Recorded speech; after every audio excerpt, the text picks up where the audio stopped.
기도할 때와 잘 때라고 하는 제목으로 여러분과 함께 하나님의 말씀 나누기 원합니다. 1절에 그때 헤롯 왕이 손을 들어 교회 중에서 몇 사람을 해하려 하여 이렇게 기록을 하고 있습니다. 잠시 우리가 헤롯 왕이 이때 당시 누구를 의미하고 있는지 이걸 좀 볼 필요가 있는데, 원래 이제 헤롯 대왕이라고 하는 사람이 있었어요. 이 사람은 이두메인이었습니다. 이두메인이라고 하는 말은 에돔 혈통을 가지고 태어난 사람이란 뜻이에요. 그러니까 헤롯 대왕은 사실은 유대인이 아니고 에돔 혈통을 가진 이방인인 거죠. 그러니까 헤롯 대왕이 왕이 되었다, 유대를 다스리고 있다, 이것은 유대인들에게 받아들일 수가 없는 거였죠. 그래서 헤롯 대왕의 관심, 그리고 이 헤롯 가문의 관심은 온통 어떻게 하면 우리가 유대인들의 민심을 살 수 있을까라고 하는 것이었어요. 이 헤롯 대왕이 이제 예수님이 탄생할 당시에 예수님 나이 또래의 영아들을 전부 다 살해했던 그 잔인한 사람이죠.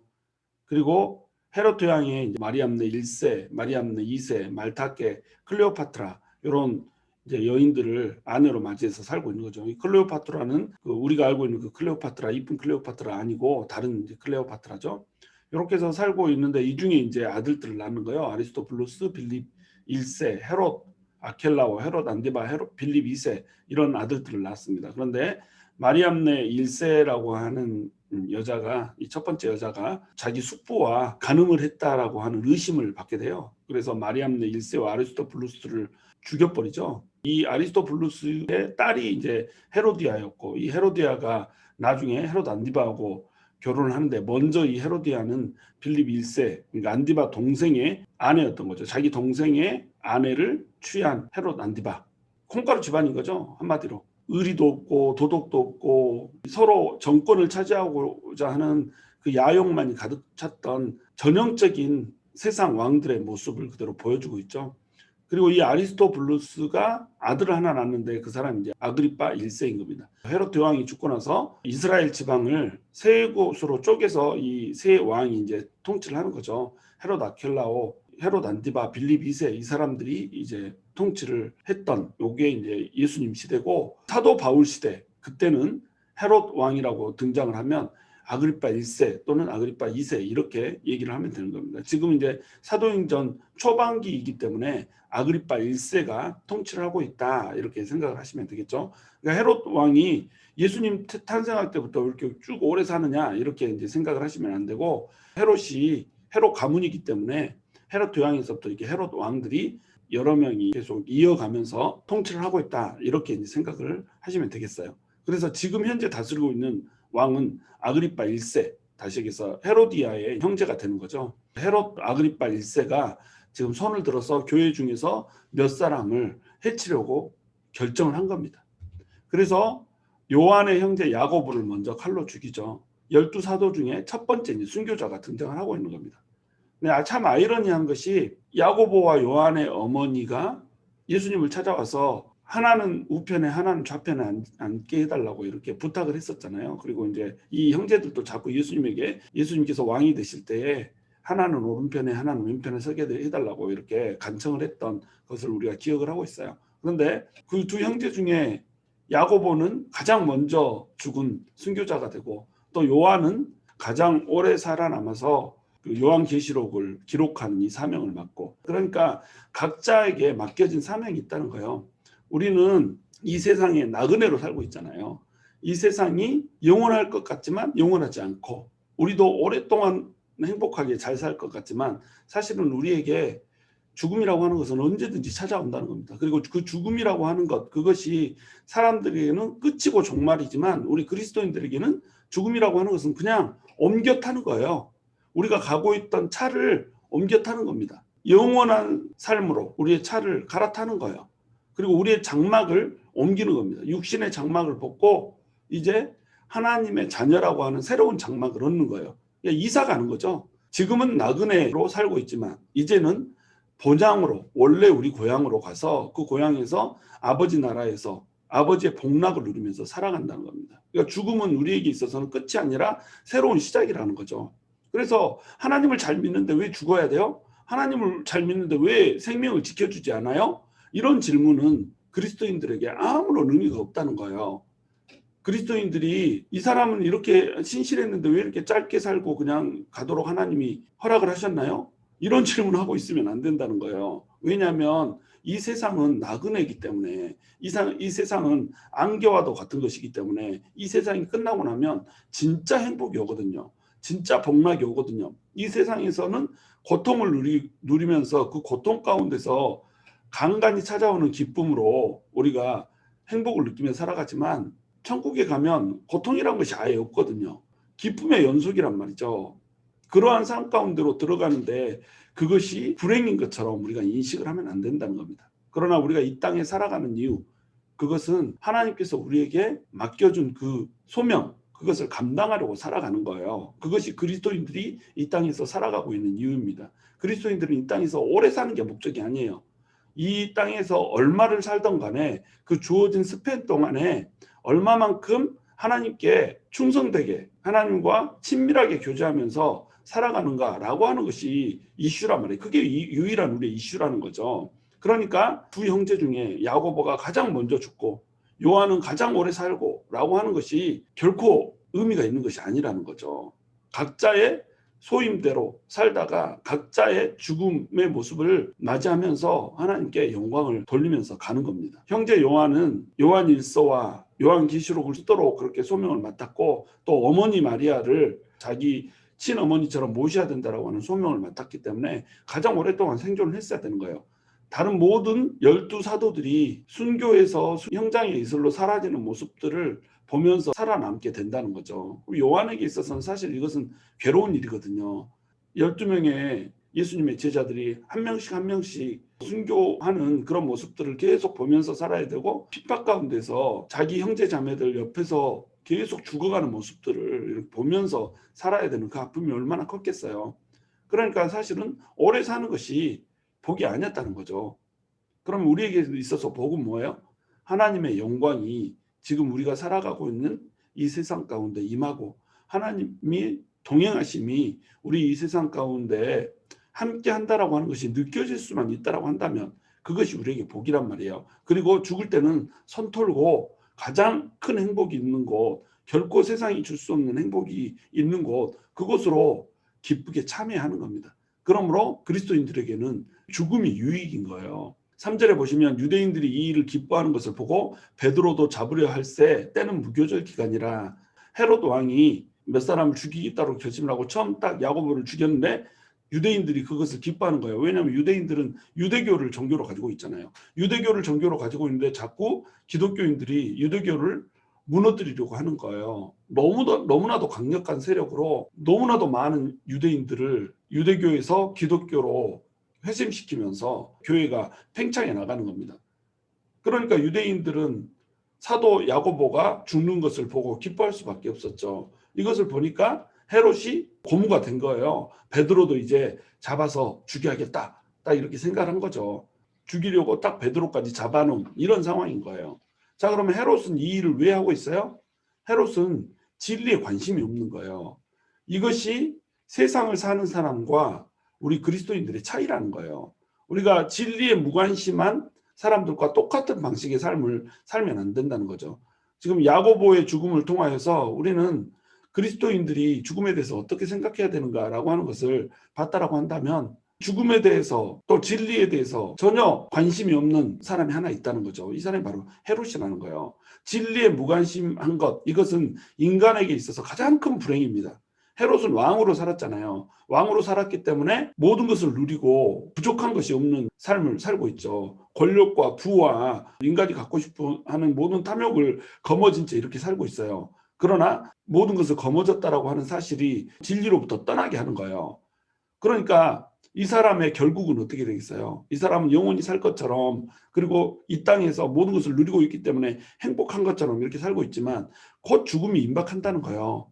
이 사람 죽음 얼마 못 가거든요. 이번 주 안에 이 사람은 죽게 될 거예요. 진리에 무관심하고 이렇게 모든 것을 누리면서 세상 것을 추구하면서 사람을 죽이는 것도 서슴지 않고 자기가 대중적인 인기를 누릴 수만 있다면 죄 없는 사람을 죽이는 것, 그냥 한 사람 정도 희생양으로 삼는 것, 이런 것을 아무렇지 않게 이렇게 살아가지만 결국 죽음을 맞이하고 죽음 후에는 그 사람이 행했던 모든 죄악에 대해서 하나님으로부터 책임을 묻게 될 거라는 거예요. 엄중한 심판 위에 서게 될 거라는 거죠. 그러니까 가장 행복하게 사는 것 같고 가장 힘있게 사는 것 같지만 사실은 가장 불행하게 살고 있는 겁니다. 왜? 진리를 모르기 때문에. 진리를 모르면 지금 일시적인 삶 가운데서는 행복할 수 있지만 영원한 삶 가운데서 그가 맞이해야 되는 것은 멸망일 뿐이라는 거죠.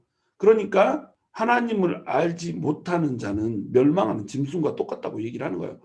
멸망하는 짐승은 죽고 나면 그냥 흙으로 사라지기는 하지요. 우리 인간은 사라지지 못하잖아요. 영혼을 가지고 있는 존재이기 때문에 죽고 싶어도 죽지도 못한단 말이에요. 죽고 나면 그 영혼이 불타는 지옥 불구덩이에서 끊임없이 고통스러워하며 타는 고통만 있고 몸은 타서 사라지지 않는단 말이죠. 그러니까 하나님을 모른다라고 하는 것, 예수님을 모른다라고 하는 것, 진리를 모른다라고 하는 것, 이것은 인간에게 있어서 가장 큰 불행이 되는 겁니다. 없어지고 싶어도 없어지지 못한 채 영원한 고통 가운데서 살아간다는 것을 생각해 보세요. 그것이 진리에 무관심한 자의 최후라는 겁니다. 진리에 무관심한다라고 하는 것, 이것이 교회 안에도 들어와요. 그래서 교회 혼란의 근원이 됩니다. 진리에 관심이 없어요. 하나님께서 어떤 것을 뜻으로 가지고 있는지, 하나님께서 원하는 삶의 방식이 무엇인지 교회가 관심을 갖지 못해요. 교회에 들어온 성도들이, 그리고 교회의 특별히 리더십들이 이것을 관심을 갖지 못하면 이런 교회는 어떻게 하면 사람들한테 인기를 딸지, 어떻게 하면 내가 이 교회 안에서 힘을 가지고 살지, 이런 것 갖고 아웅다웅 다투다가 교회 쪼개고 서로 공격하고 지탄하고 이렇게 살다가 그냥 죽음 맞이하는 거예요. 무엇이 진리인가라고 하는 것을 관심 있어 하지 않으면 예수를 믿는 사람이라고 할지라도 불행 가운데로 빠져들 수밖에 없고 혼란 가운데로 빠져들 수밖에 없다는 거예요. 그러니까 우리는 진리에 관심을 가져야 되는 겁니다. 하나님이 뭐라고 말씀하시고 계시는지, 하나님의 뜻이 무엇인지, 어떻게 살아야지 하나님의 원하시는 삶을 우리가 사는 것인지, 이것에 관심을 가져야 한단 말이죠. 우리가 세상으로 눈길을 돌리고 어떻게 하면 사람들에게 인기를 받을지 사람들에게 눈길을 돌리고, 어떻게 하면 내 힘을 더 쌓을지 힘과, 어떻게 하면 돈을 더 많이 벌지 돈과, 이런 것들에 우리가 관심을 되돌리는 순간에 우리에게는 불행이 임한다는 거예요. 진리로부터 떠났기 때문에. 4절에 보시면 잡음에 옥에 가두어 군인 내식인 네페에게 맡겨 지키고 6월절 후에 백성 앞에 끌어내고자 하더라. 군인 4명씩을 한 조로 해가지고 네페로 맡겨서 번갈아 가면서 교대로 지키게 이렇게 만들었던 겁니다. 왜냐하면 지금 이 기간은 무교절 기간이거든요. 무교절 기간 안에 6월절이 포함되어 있잖아요. 6월절은 유대인들의 3대 명절 중에 하나란 말이죠. 이 명절의 기간 동안 사람들이 전부 기뻐하고 하나님을 기념하는 이 시간 동안에는 사람을 처형하면 안 되는 거죠. 물론 이제 예수님은 6월절에 반드시 돌아가셔야 되니까 6월절 명절임에도 불구하고 돌아가시는 이런 것을 우리가 볼 수 있었어요. 그런데 지금 6월절이기 때문에 6월절 후에 백성 앞에 끌어내서 죽이려고 감옥에다가 잠시 가둬놓은 이런 상황인 겁니다. 모든 세상이 명절이라고 즐거워하고 있어요. 근데 베드로 혼자서 옥에 갇혀서 다음날 죽음을 기다려야 되는 그 암흑 가운데 있는 거예요. 옥에서 죽음을 기다려야 하는 시기, 이 시기가 그리스도인들에게 찾아올 때가 많다는 거죠. 우리가 예수를 믿는다라고 하는 이유 때문에 옥에 갇혀서 죽음을 기다려야 하는 이 시기가 우리에게도 얼마든지 올 수가 있다라고 하는 겁니다. 세상은 즐거운데, 세상은 기뻐서 향락 가운데 있는데 우리는 홀로 남아서 암흑 가운데 있다라고 생각될 때, 이때가 있다는 거예요. 이때 바로 우리는 혼자가 아니라는 거예요. 5절에 보시면 이에 베드로는 옥에 갇혔고 교회는 그를 위하여 간절히 하나님께 기도하더라. 여러분, 우리는 혼자가 아니에요. 우리가 옥에 갇혀서 홀로 감옥에 있는 것 같지만 우리를 위하여서 기도해 줄 수 있는 형제 자매가 있잖아요.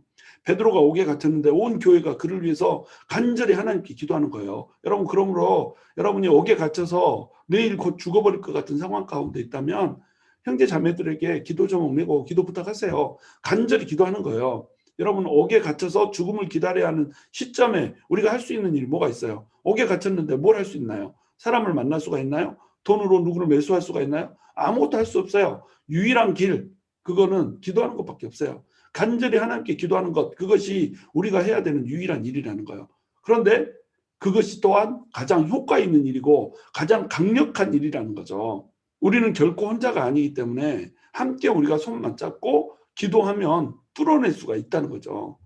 6절에 보시면 헤롯이 잡아내려고 하는 그 전날 밤에 베드로가 두 군인 틈에서 두 쇠사슬에 매어 누워 자는데 파수꾼들이 문 밖에서 옥을 지키더니, 여러분, 완벽한 절망이 임하고 있어요. 자, 헤롯이 잡아내려고 하는 그 전날 밤이에요. 죽음이 바로 하룻밤밖에 안 남았어요. 눈 뜨면 이제 죽게 될 거예요. 그 하루 앞둔 죽음이 지금 베드로를 향해서 다가오고 있는 겁니다. 그리고 두 군인 틈 안에서 자야 돼요.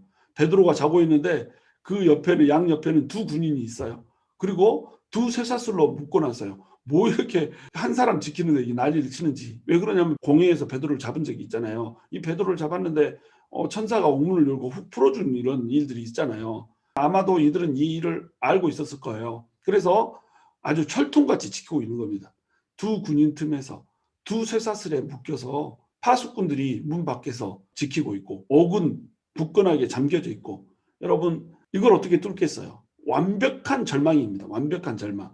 이제 죽음밖에 없구나. 이제 끝났구나. 완벽한 절망이라는 거예요. 근데 이 완벽한 절망 가운데서 베드로가 뭐 하고 있어요? 누워서 자고 있는 겁니다.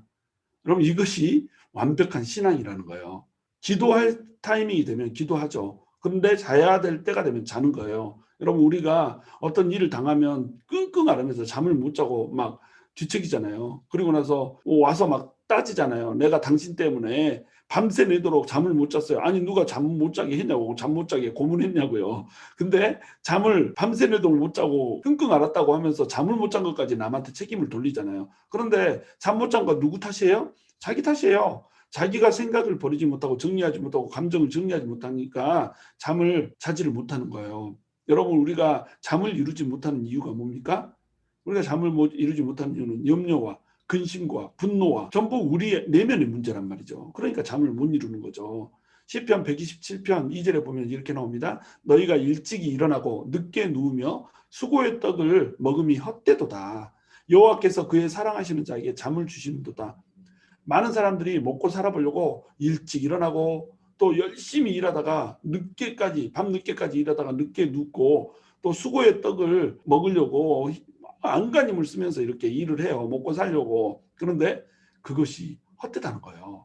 하나님께서는 그 사랑하는 자에게 잠을 주신다는 거예요. 이게 무슨 말일까요? 잠 잘 잘 수 있게 이렇게 해준다는 걸까요? 그러면 세상에서 제일 사랑받는 자는 저겠죠. 저는 딱 누우면 그냥 하나 둘 그러면 하거든요. 그러면 나는 하나님께서 제일 사랑하는 자인가요? 그렇지 않다는 거죠. 여기서 얘기하는 것은 뭐냐면 염려도 없고 근심도 없고 마음이 평안하다는 겁니다. 그러니까 전전긍긍 끌탕하면서 이렇게 잠을 못 이루고 이러지 않는다는 거예요. 잘 잔다는 거죠. 왜? 주님이 주시는 평안이 있거든요. 주님 안에 있다라고 하는 그 신앙이 있거든요. 그러니까 삶이 고통스러워도 그냥 자버리는 거예요. 그것이 신앙이라는 겁니다. 베드로한테는 이 죽음이라고 하는 것이 오히려 유익하다라고 하는 것이 너무나도 선명했어요. 이미 예수님이 돌아가셨을 때 세상이 끝났다라고 생각하고 죽음이 두려워서 숨어 있었잖아요. 근데 예수님께서 부활을 하셔버렸거든요. 예수님께서 부활하시면서 그 살아있는 모습을 베드로에게 나타내 보여줌으로써 베드로는 그때 결단한 거예요. 죽음 이후에는 부활이 있구나. 죽고 나면 우리가 새로운 몸으로 살아난다라고 하는 것이 실제구나. 우리가 죽으면 예수님이 부활의 첫 열매로 드려졌듯이 우리도 부활의 다음 열매로 드려지는 거구나. 이것이 너무나도 명확하게 만져졌다는 거죠. 그러니까 베드로도 그렇고 바울도 그렇고 사실은 죽음을 기다렸단 말이에요. 언제 죽을까만을 고대했단 말이죠. 왜? 육신의 장막을 벗고 또 이 무거운 세상의 고통을 벗고 광야 같은 인생살이를 벗고 이제 새로운 장막을 입게 된다는 거예요. 그리고 행복 가운데로 들어간다는 거예요. 영원한 안식 가운데로 들어가고 영원한 평안 가운데로, 영원한 복락 가운데로 들어간다는 거죠. 그러니까 이들에게 있어서 죽음이라고 하는 것은 고대하는 바였다는 거죠. 기다렸다는 거예요. 그러니까 감옥에서 옥문이 닫혀 있고 파수꾼들이 밖에 지키고 있고 두 군인이 있고 두 쇠사슬이 있고 죽음을 불과 하루 앞둔 이 상황에서 베드로는 편하게 누워서 잠을 잘 수가 있었던 겁니다. 죽음도 베드로를 흔들어 놓을 수가 없었던 거예요. 우리가 잘 때 잘 수 있어야 됩니다. 깨어 있을 때는 기도해야죠. 죽음도 나에게 유익이지만 내가 이 땅에서 살면서 돌봐야 될 양들이 있고 이루어야 될 하나님의 일이 있다면 살아나야죠. 그러니까 깨어 있을 때는 기도하는 겁니다. 그러나 기도했다면 하나님께 모든 것을 맡겨놓고 자버리는 거예요.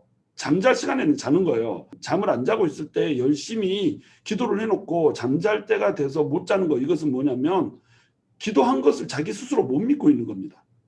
자기를 위해서 모든 교회가 기도하고 있잖아요. 그리고 자기도 열심히 기도했잖아요. 그러면 잠잘 시간이 되면 모든 거 주님께 맡기고 딱 자는 거예요.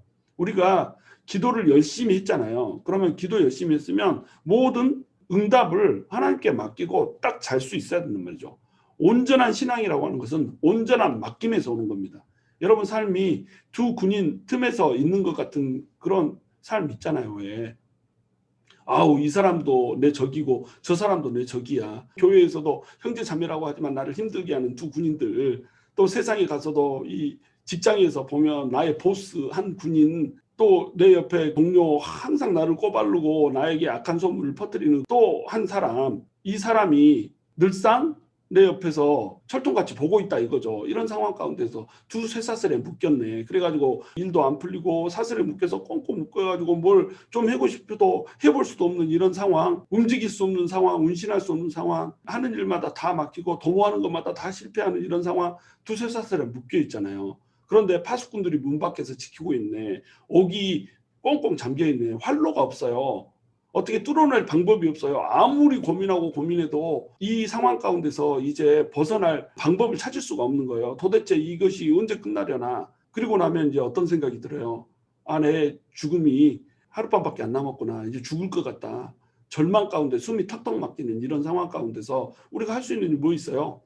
기도밖에 없는 거예요. 주님 앞에 기도하며 가는 거예요. 그럼 주님한테 우리가 기도했으면 우리는 어때야 되죠? 기도했으니까 전적으로 맡기는 겁니다. 두 군인 틈에서 두 쇠사슬에 묶여서 파수꾼들은 밖에 있고 옥문이 지켜 있고 죽음이 우리를 기다리고 있는 이 상황이라고 할지라도 기도했으면 주님한테 전적으로 맡기고 그냥 자는 거예요. 그러니까 우리에게 기도할 때와 잘 때가 필요하다는 거예요. 우리가 잠을 잘 수 있다는 거, 평안을 누릴 수 있다는 거, 이것이 얼마나 큰 복인지 몰라요. 주님을 온전히 신뢰하면 우리 안에 있는 염려가 사라지는 겁니다. 주님을 완벽하게 믿으면 우리 안에 있는 걱정도 두려움도 사라지는 거예요. 주님을 완벽하게 신뢰하고 주님께 맡겨버리면 우리 안에 억울했던 일 때문에 일어나는 분노와 혈기도 다스려질 수 있단 말이에요. 우리가 왜 분노와 혈기를 다스리지 못하나요? 우리가 왜 우리를 공격한 사람 때문에 끌탕을 하면서 잠을 이루지 못하나요? 왜 우리가 먹을 것을 위해서 염려하고 근심하고 걱정하나요? 주님한테 온전히 맡기지 못하기 때문에 그렇다는 거예요. 주님한테 온전히 맡기지 못하는, 온전하지 못한 그 신앙 때문에 우리가 잠을 자지 못한다는 겁니다. 그런데 베드로는 자버리잖아요. 절체절명의 순간에서 잘 순간이 되니까 코 드르렁드렁 걸면서 코 골았다는 얘기는 안 나오지만 자버린다는 겁니다. 7절에 보시면 호련히 주의 사자가 나타나며 옥중에 광채가 빛나며 또 베드로의 옆구리를 쳐 깨워 이르되 급히 일어나라 하니 쇠사슬이 그 손에서 벗어지더라. 시간이 없으니까 호련히 이 단어 하나만 오늘은 보고 넘어가겠습니다. 이 호련히라고 하는 단어가 매우 중요해요. 이 호련이라고 하는 단어는 헬라어 이도우라고 하는 단어에서 온 거거든요. 이 이도우는 호련히 갑자기 이런 뜻이라기보다는 원래 의미는 자 보라 이런 뜻이에요. 그래서 킹 제임스 버전, NIV 버전 대부분의 영어 성경에서는 이 behold라고 번역돼 있어요. 우리는 호련히 suddenly 이렇게 돼 있지만 영어 성경에는 behold 이렇게 돼 있단 말이에요. 자 보라. 문맥상 우리 성경에서는 호련히 갑자기 하나님이 나타나셨다 이런 식으로 이제 번역을 하고 있지만 원래 원인은 behold, 자 보라 이런 뜻이란 말이죠. 자 이제 보라, 주의 사자가 나타났다 이런 뜻이에요. 여러분 하나님의 구원은 호련히 임하는 겁니다. 갑작스럽게 임하는 거예요. 갑작스럽게 임해서 뭐라고 해요? 자 보라. 이제 내가 일하는 것을 보라. 하나님의 영광은 호련히 임하는 겁니다. 정말로 이제는 끝났다라고 생각되는 그 시점에 갑작스럽게 임해서 자 보라 하는 거예요. 자 보라 나의 역사를, 자 보라 나의 구원을. 하나님의 역사가 호련히 나타난다는 거예요. 자 그러면 하나님의 역사가 호련히 나타나서 우리에게 자 이제 보라 라고 할 것을 우리가 신뢰하고 믿는다면 우리는 잠을 잘 수가 있는 거예요. 우리는 모든 염려와 근심과 걱정들 다 털어내고 주님께 온전히 우리의 생명도 또 우리의 일상도 우리의 삶도 우리 감정도 전적으로 맡겨버릴 수 있다라고 하는 겁니다. 하나님의 은혜가 호련히 여러분께 임할 거예요. 지금 어떠한 상황 가운데 있습니까? 어떤 감옥에 갇혀 있습니까? 어떤 쇠사슬이 여러분을 묶고 있습니까? 어떤 두 군인이 여러분 옆에서 지켜보고 있습니까? 어떤 옥문이 어떻게 채워져 있고 어떤 죽음의 그림자가 여러분을 덮치고 있고 기다리고 있습니까? 어떤 파수꾼들이 여러분을 지키면서 운신도 하지 못하게 감시를 하고 있습니까? 그 상황이 어쨌건 간에 하나님의 영광은 호련히 임하는 겁니다. 하나님의 영광은, 하나님의 구원은 갑자기 임하는 거예요. 그래서 언제 그러냐는 뜻이 그냥 쇠사슬이 그 손에서 벗겨져 버린다는 겁니다. 그리고 예수님은 우리에게 말씀하신다는 거예요. 자 보라 나의 역사를, 자 보라 나의 구원을, 내가 너에게 무엇을 어떻게 해주는 것을 보라는 거예요. 네가 생각하지도 못했고 네가 눈으로 아직 보지도 못하였고 귀로 듣지도 못하였고 마음으로 상상도 못하였던 이 일들을 내가 행하노니 자 보라, 자 보라 나의 구원을, 나의 영광을, 나의 역사를. 주님께서 우리에게 이렇게 말씀하신다는 거예요. 우리는 그것을 보게 될 거예요. 주님의 영광과 구원과 역사를 보게 될 거예요. 그러므로 기대하십시오. 기대하시면서 기도하시는 거예요. 그리고 기다리는 거예요. 그것이 크리스찬이라는 겁니다. 크리스찬은 주님께 온전히 자기 자신을 맡길 수 있기 때문에 옥죄오는 상황 가운데서 끌당하지 않는다는 거예요. 옥죄오는 상황 가운데서 호련히 오실 주님, 자 보라 하고 말씀하시면서 오실 주님, 그 주님을 기다리면서 기도하면서 기대한다는 거예요. 그리고 잠잘 시간이 되면 잔다는 거예요. 여러분 우리 잘 잡시다. 믿고 잡시다. 저와 여러분이 기도할 때 기도하고 잠잘 때 잘 수 있는 온전한 신앙, 온전한 맡김을 가질 수 있기를, 그래서 호련히 임하시는 주님의 그 영광을 보게 될 수 있기를 주님의 이름으로 축원합니다.